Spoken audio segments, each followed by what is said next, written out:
In August 2021, President Muhammadu Buhari signed the Petroleum Industrial Bill into law, bringing to life the Petroleum Industry Act. The intention was to ensure Nigeria benefited from a liberalized, efficient oil and gas sector which would benefit the economy. But in recent times, Nigeria has suffered from unprecedented oil theft. The theft and vandalism of oil infrastructure includes tapping of crude oil from pipelines owned by oil majors, which has seen the country lose $1 billion in revenue during the first quarter of 2022. It was so bad that for the first time ever, Nigeria failed to benefit from the huge rise in global oil prices due to the war in Ukraine. To many people who are not conversant with this area and all of the things that have been happening in this area, this may be shocking. But of course, this is what we have always known over the years, that is happening. And then, of course, in every international forum, whether at the national level here in Nigeria or outside, the multinational oil company, most especially Shell, have always been saying that they're losing 100,000 barrels of crude oil per day, and that is running into billions of dollars loss annually. And then when you look at that quantity of crude, and then you look at the amount that is being lost, you begin to ask yourself the question, who will have the capacity to be able to steal Nigerian crude oil? Let us look at the pipelines and how it is even laid, for instance. The majority of the pipelines crisscrossing the Niger Delta is averaging about 6,000 kilometers if stretched. So which means if stretched is a journey from here to Amsterdam, you know.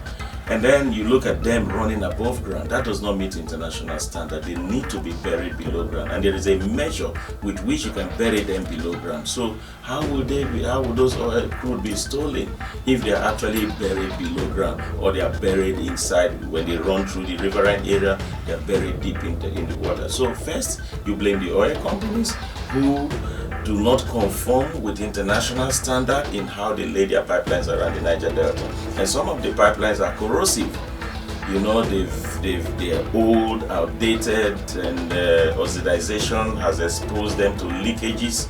So even when people do not organize themselves to go steal, the thing offers, they begin to spill, create some of these disasters that we see with people getting burnt from trying to take our crude oil. The environment was not spared as degradation took another level. Something had to give.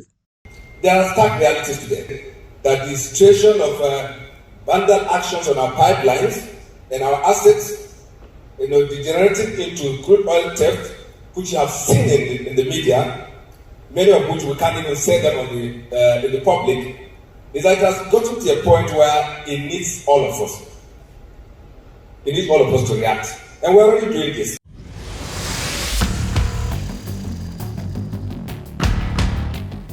To address this menace, the Nigerian National Petroleum Ltd, in conjunction with Nigerian security agencies as well as oil pipeline surveillance teams, launched a massive crackdown on illegal oil bunkers across Nigeria's oil belt, the Niger Delta. So far, the results are encouraging as massive illegal crude oil pipelines have been discovered, while ships laden with stolen crude have been intercepted. Culprits found wanting in this act have also been apprehended. The government security agency in partnership with NNPC and our partners, your companies where you work, whether it's a service company or an operating company, a regulator, everyone is on the table today, because if we don't arrest this, we'll have no industry. The operations continue across Nigeria's Niger Delta, and if the momentum is sustained along with the continuous broad-based support, oil theft will be eradicated.